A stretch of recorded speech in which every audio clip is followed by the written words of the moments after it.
Welcome to the Community Forum. My name is John Goliatino, and I'm your host.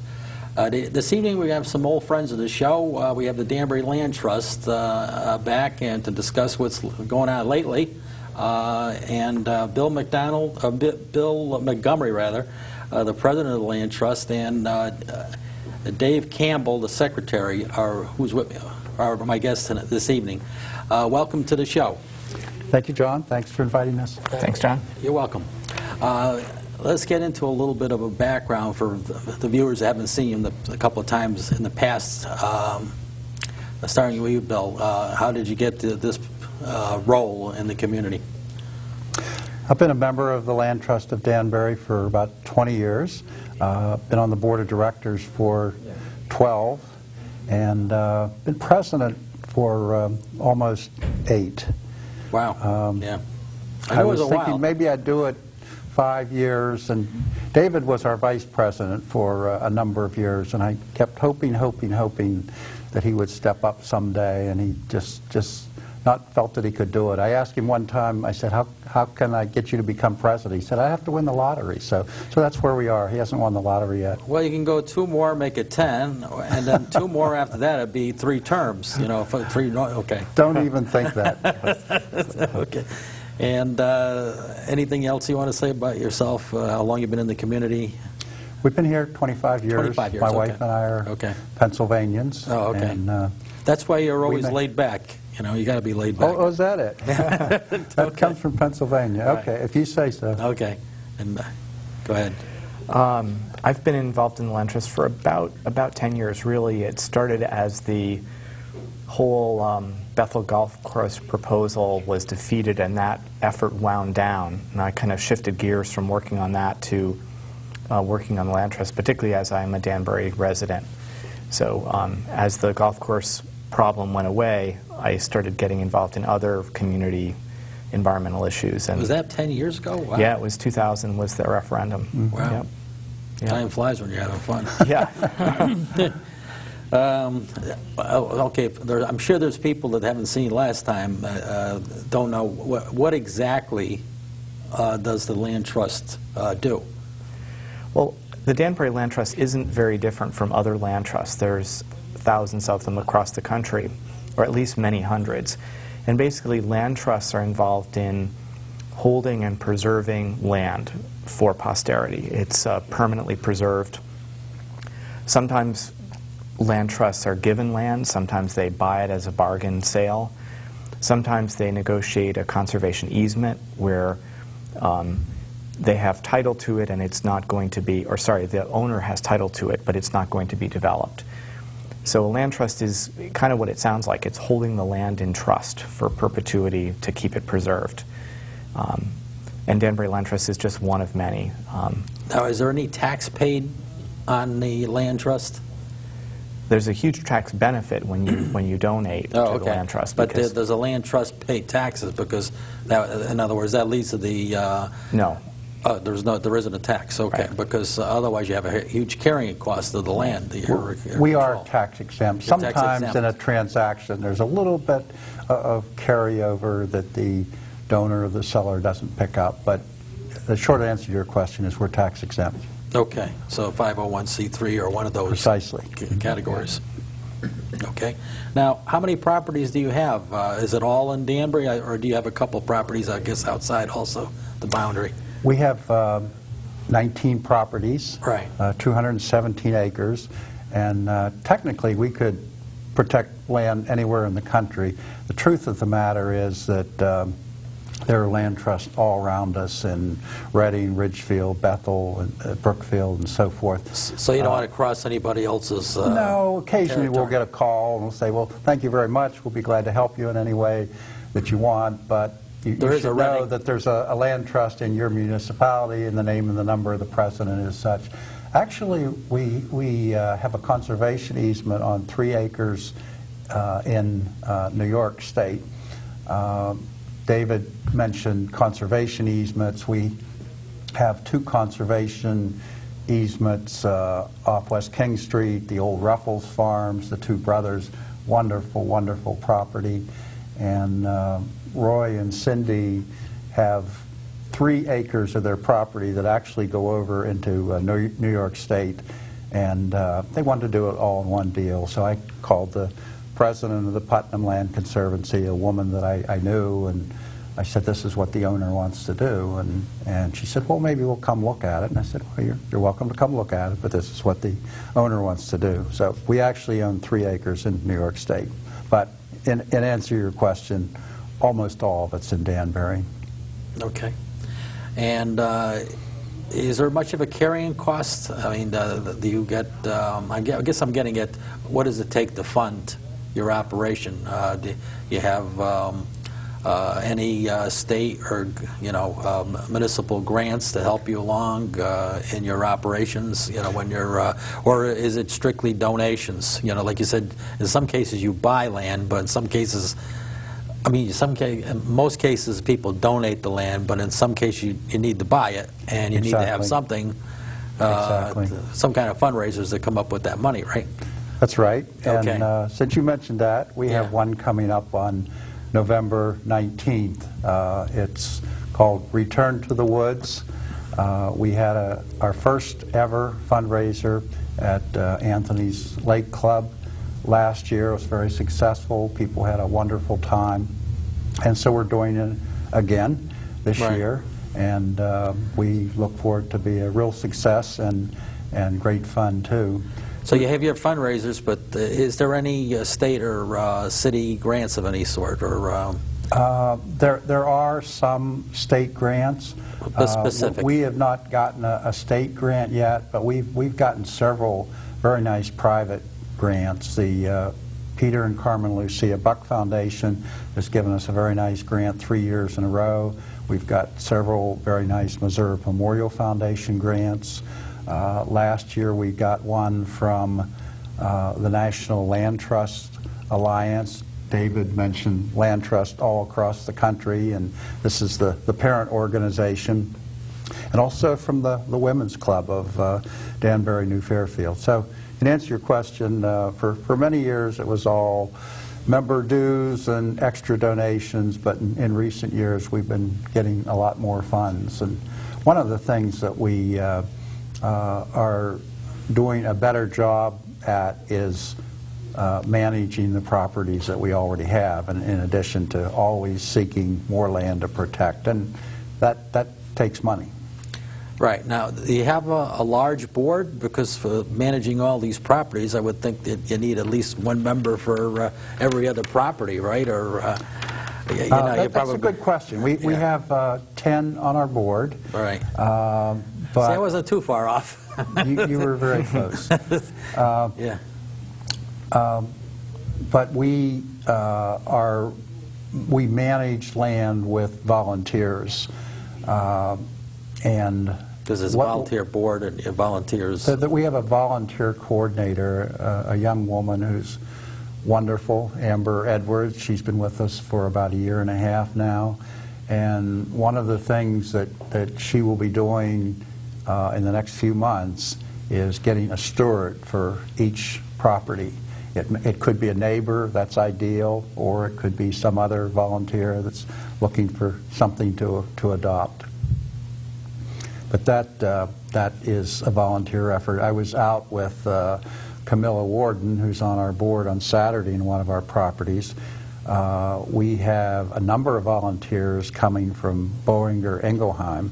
We have a woman from there, one of their women executives, Mary McConnell Meachin, who's on our board now, and she arranged for some pro bono work. So they will be out this coming Thursday, and Camilla will be coordinating them to remove invasive plants, mostly Japanese barberry that's infested this very nice property, beautiful property. But she wanted me to meet her out there and get a little bit of a lay of the property and the history of the property. Got to keep those plants under control. Got to keep those plants under control. Right. Is there any other significant problems that it takes, to run this trust that you can think of? Aside from you're always looking for other properties. The biggest problem, really, to get significant properties, you need either willing landowners or a lot of money. Some land trusts are very, very wealthy and have big endowments and can really throw money at a problem. And we're really at the early part of the curve of getting some money to be able to buy things, as opposed to just work with people who already want to preserve property. So our biggest challenge is growing into that bigger role, really a more mature, more effective land trust. And we've made huge strides in the last 4 or 5 years, I would say. Well, is there some kind of master plan? Because I'm sure all the corporations that are represented in this area, especially in the service area by Comcast, there might be some. Do they have a? Are they going to make one big golf course, or I know you're not, but let's say they have some kind of idea that you're amassing it for this with this idea. You're going to have one big farm, or well, we have a pretty aggressive goal in the sense we would like to be able to save 1,000 acres. I mean, I think if we can do that, within kind of our lifetime, that would be our goal. Whether or not we can do that, but that's a goal we'd like to do. Of relatively open space, right? Maybe 3 acres or 4 acres at a clip here and there. Well, that's actually a good lead-in to something I could say when you talk about a master plan. Yes. The significance of a property is something we look at pretty carefully, and we've got a whole scale for looking at something. If you came to us and say, I've got 2 acres behind my house, and I'd like to reduce my tax burden, I'd like to make sure that's open space forever, we'd come look at it. And 2 acres for size is pretty small. But let's say that property had some wetland on it, or it was contiguous with some existing preserved open space. So maybe there's 10 acres behind you that's already protected. Add 2 to that, you've just increased it to 12 acres. So there's a whole bunch of factors we take into account about how significant something is. So using those factors, certain target properties rise to the top.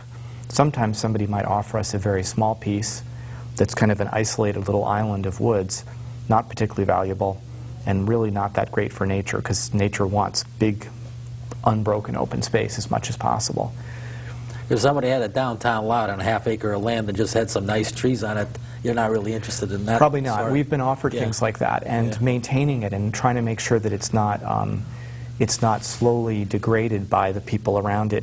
Taking a little more off and mowing a little more is hard to control. Well, that'd probably be the motivation of the people trying to give it to you. So, they got a garden in the back, they don't want it after they die, they don't want to see it go. Mostly those people's motivation with those little postage stamp pieces are just the tax benefit. And frankly, in an urban area, you have a whole other challenge, which is there may be some residual environmental issues from Danbury's, industrial past. Industrial past, indeed. Yeah. Whereas a rural property, something like the Ruffles Farm kind of thing, you're not worried about those factors. Joe's Hill and those areas. You do your due diligence, but those issues don't come into play. And a small urban lot, that really raises the flag of what could be the past there, and are you inheriting something that's trouble? So. I've neglected to ask you whether or not you have a website. I know you used to in the past. You have an operating website where someone can go on? We sure do. Yeah, okay. www.landtrustdanbury.org. Okay. And is there a telephone number that you there use? Is. It's 203-744-2795. So if they got any questions... Absolutely, and you come on our website, you can get an email address too. This will give you the lay of the land, so to speak. Does it have a map up there? It does. Also? I was going to say, John, because you asked about inventory earlier of right. Bill, and the website has a pretty good tool. We're always trying to improve it, where you can actually look at regions of Danbury and then zoom in on particular properties, find out characteristics about those properties. So you have a way to look at the inventory of existing open space right now that we have protected, thanks to generous people in the past. And if you hadn't protected it, there was always someone that's ready to come along and say, hey, let's put 50 condos in there. Very well could be, yeah. Not that that's not a bad, it's a totally bad thing, but the objective is to have some open space out here, and I don't know how many thousands of acres of land that there is in a city, so to speak, but that's actually to have 1,000 acres, that's a significant achievement. Absolutely. When you consider all of the thrust of, we got to develop everything in sight. Right. And then only after everything's been developed in sight to say, hey, we don't have any trees left. That's right. You know, you've got Rogers Park maybe, and you know, one other piece of property, that trail that we were talking about before. Ives Trail and Greenway. Yeah, Ives Trail. There's only a few things like that that I can see project going out 20 years with this constant. We got everything in sight's got to get developed, and so then all you got to do, the only thing you got is go north, young man, or whatever, to find. You need good quality of life right here, you know, and to do that you have to have some green space. The Ives Trail, by the way, I think has been a huge success story. In the decade that I've worked on this kind of thing pretty steadily, as a volunteer, of course, but pretty steadily, I think the Ives Trail has been probably the single most significant thing in terms of public awareness. You know, I might love to just ramble along in the woods without necessarily a trail, and I'm comfortable doing that. Most people aren't, and they're a little bit like, why is it interesting to me? Why would I have any benefit? And the concept of this regional trail has given people a touchstone, something that they think is accessible, that they could enjoy or potentially enjoy. And I have seen more interest and recognition in the value of a corridor for the Ives Trail by far since that idea was proposed, and a lot of it has come to fruition. So I think that's been a huge, huge positive effect for open space in this region. And I don't know about the medical, the specifics of the medical benefits of open space, but I know that if you go onto a piece of land that's open, you don't have a car with the carburetor going, you don't have all of the pollution of modern life as you're walking through a free area of, let's say, even if it's only 8 acres or whatever of open land, your mind gets more at ease the more you walk and you sort of enjoy the countryside. It's a natural pressured abater. You know, if your pressure is elevated, it naturally drops 20 points after you've been walking a little bit. It's sad, John, you mentioned medical benefits. Clean air and clean water. Right. The Trust for Public Land did a nationwide survey a few years ago as to why people cared about open space or protecting natural areas. And clean air and clean water were number one and two. And what that means is that natural areas filter the water that we drink and the air that we breathe, and without natural areas to filter them, then you're building very expensive infrastructures to do that natural areas do for nothing. That's true. From my time when I was on the EIC here in Danbury, the free land like that basically acts like a natural filter for the water. Right. So not heavily polluted water, but polluted water could go through this natural aquifer, so to speak, and get cleaned, you know, by the aquifer. Yeah. You know, so that's what you find when you have these areas, that actually filters out the pollution.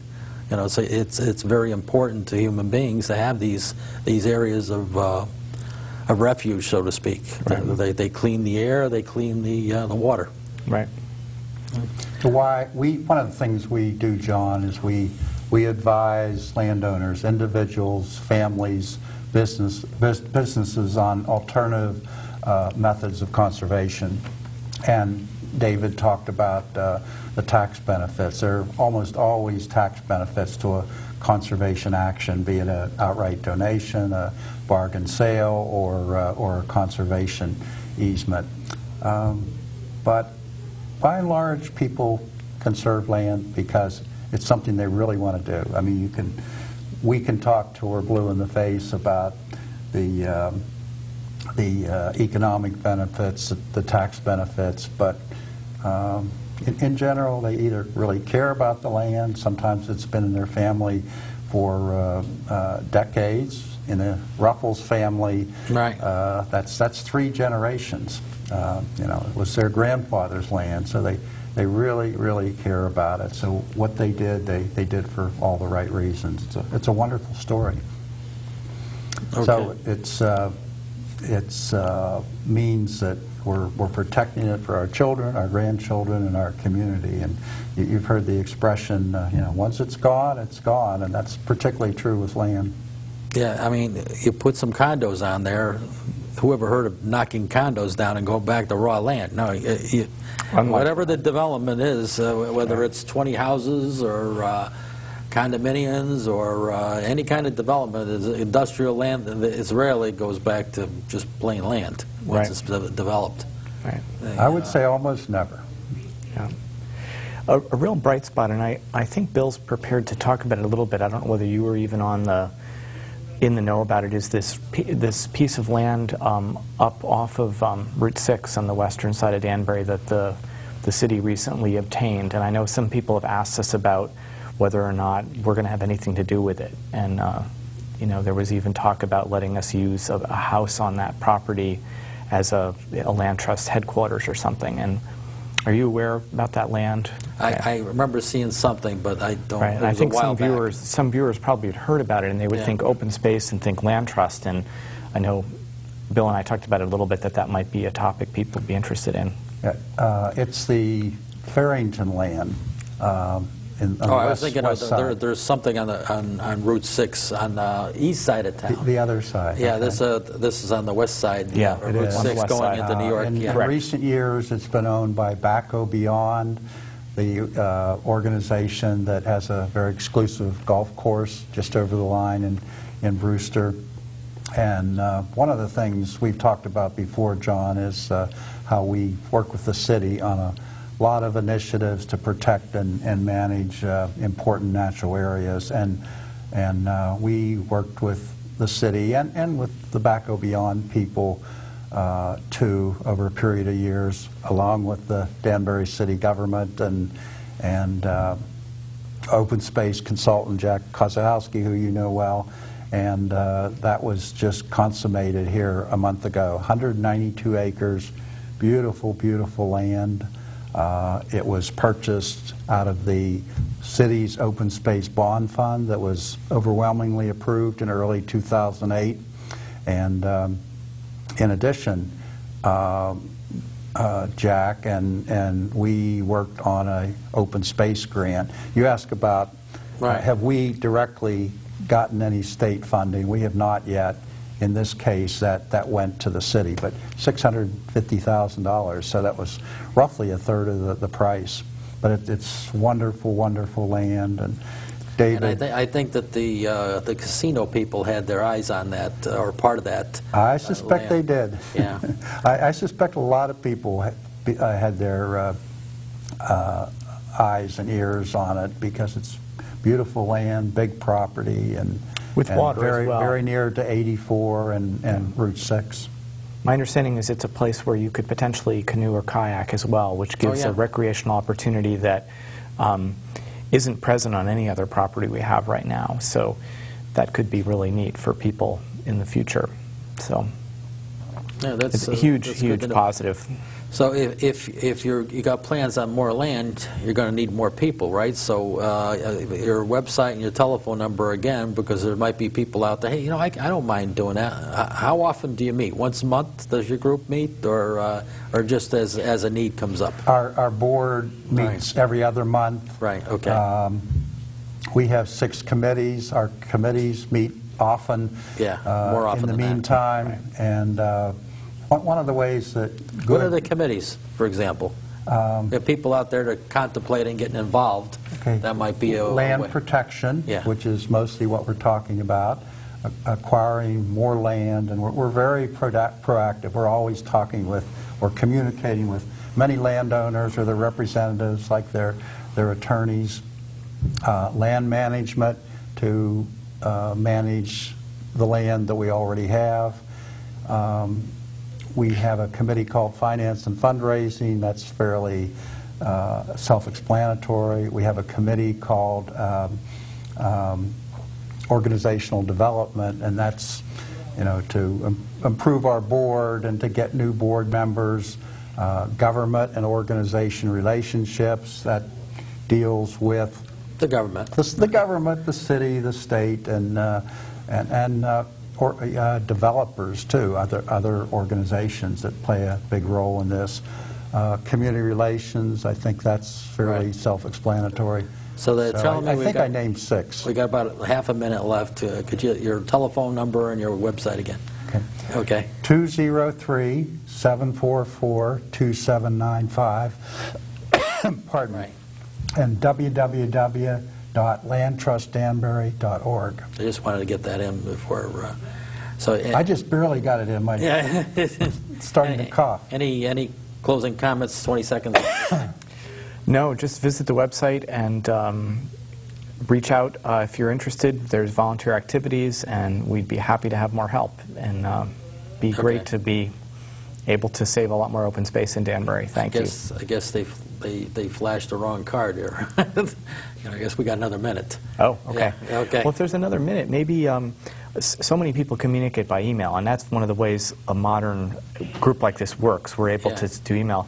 Bill, do you want to give the email address if a volunteer is interested in? You can come on the website, and there's a link, like many websites, that say, contact us.